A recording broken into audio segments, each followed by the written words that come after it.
ENOCH Insights channel. Steve here, and today I'm going to read you from chapter 3 from my new book, Secrets of ENOCH Insights. It came to pass when Enoch had told his sons that the angels took him onto their wings and bore him up onto the first heaven and placed him on the clouds. And there I looked, and again I looked higher, saw the ether, and they placed me on the first heaven and showed me a very great sea, greater than the earthly sea. Comment 1. What is the ether? Definition: the clear sky, upper regions of the air above the clouds. Comment 2. There's only one verse in this chapter, but it's telling us a lot. 1. The angels took Enoch on their wings, so these angels must have been very tall angels. 2. They took him up to the first heaven and placed him on the clouds. How could Enoch sit on a cloud? If he was still physical, unless his body had been altered for a higher dimension. How is that done instantly? Well, only God knows the answer to that question. 3. He looked higher or above where he had been placed on the clouds, saw the ether or the clear sky, the upper regions of the air above the clouds. 4. Showed me a very great sea, greater than the earthly sea. A sea greater than the sea on the earth? Question mark. Wow. Well, if we look at Revelation 21:22 in the King James Version of the Bible, we read about a crystal blue sea. We also read about the heavenly city being 1,500 miles high, long and wide. And the heavenly city looks like giant crystal pyramid. And the pyramid is encased in a giant globe that it fits inside exactly. And this globe would fit right inside the moon, with a space of 40 miles below the surface all the way around the moon. Revelation 4:6. And before the throne there was a sea of glass like unto crystal. And in the midst of the throne, round about the throne, were 4 beasts full of eyes before and behind. Revelation 15:2. And I saw as it were a sea of glass, mingled with fire, and them had gotten the victory over the beast, there's the Antichrist, over his image and over his mark, and over the number of his name, stand on a sea of glass, having the harps of God.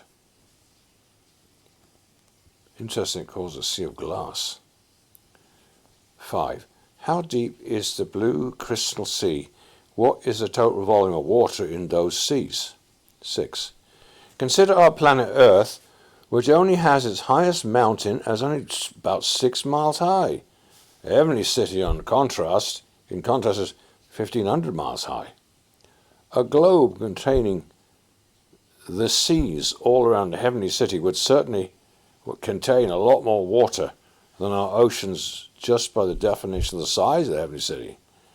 It's staggering that Enoch could see some of the exact same things that John saw in the book of Revelation some 3,000 years earlier, in time as he saw the crystal sea.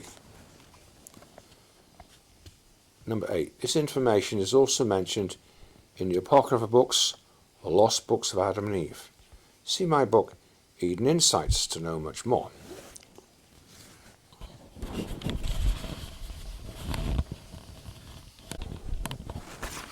Chapter 4. They brought before my face the elders and rulers of the stellar orders, and showed me 200 angels, who rule the stars, and their services to the heavens, fly with their wings, and come round all those who sail. Strange description. Comment number 1. It states that Enoch met the elders. Who are the elders?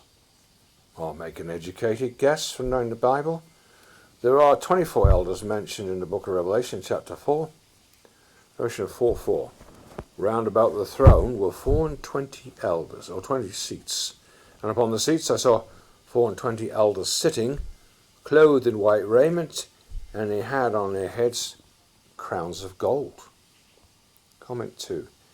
It would appear that the most important elders are the greatest of the righteous leaders in biblical history, such as Adam, Enoch, Methuselah, Noah, Abraham, Jacob, Joseph, Moses, David, Isaac, Jeremiah, Ezekiel, Daniel, John, the disciple of Christ, wrote the book of Revelation, along with Peter and Paul, the apostles of Christ.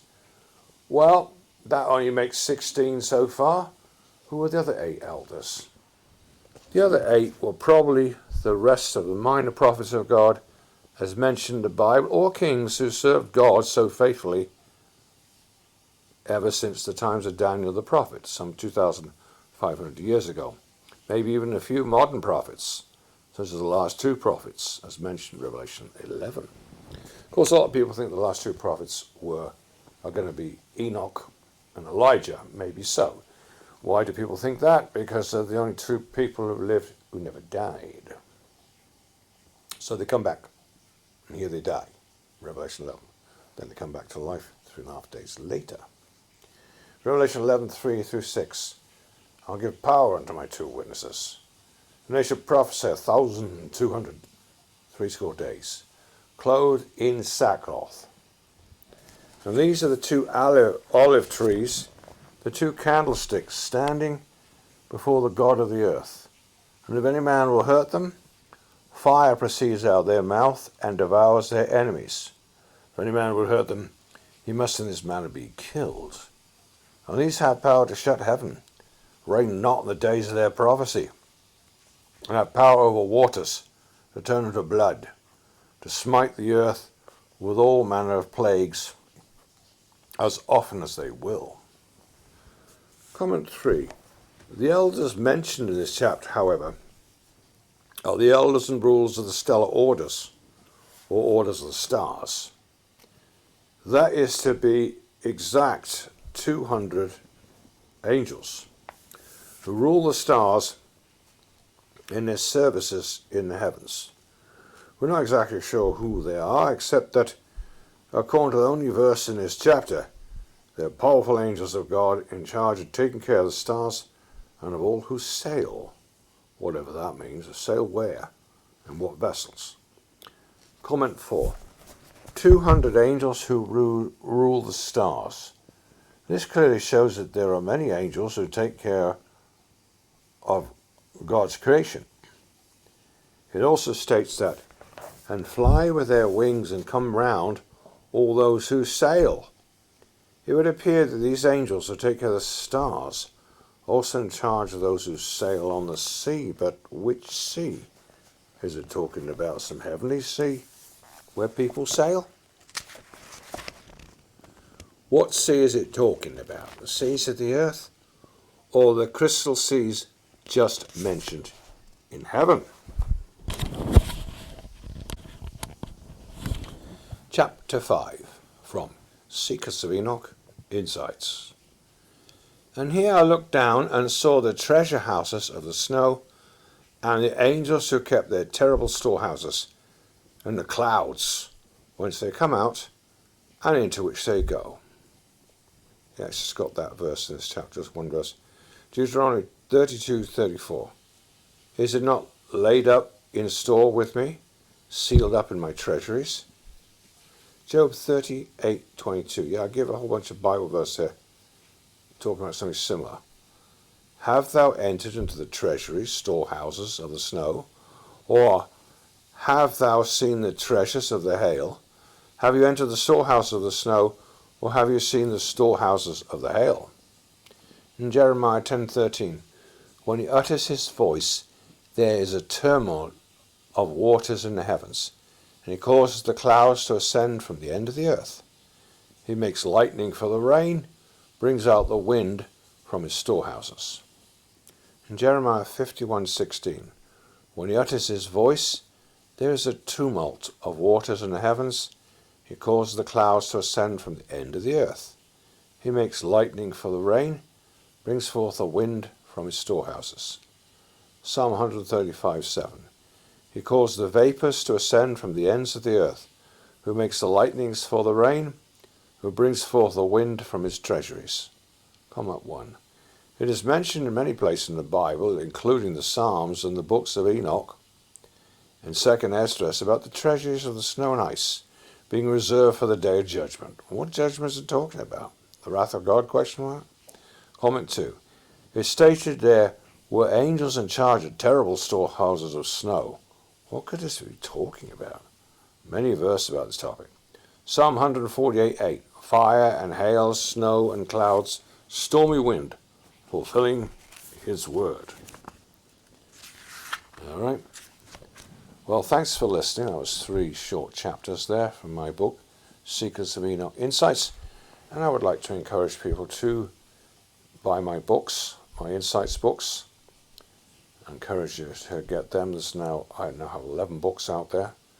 9 Insights books, all based on Apocryphal books, or ancient Hebrew books like the Book of Enoch, Jasher, Jubilees, Lost Books, Adam and Eve, Testaments of the 12 Patriarchs, and Ezra. And also 2 books on the paranormal, Out the Bottomless Pit, 1 and 2. And I would encourage people, please do go on my new website, which is www.insightspublication.com. So thanks for listening, everybody.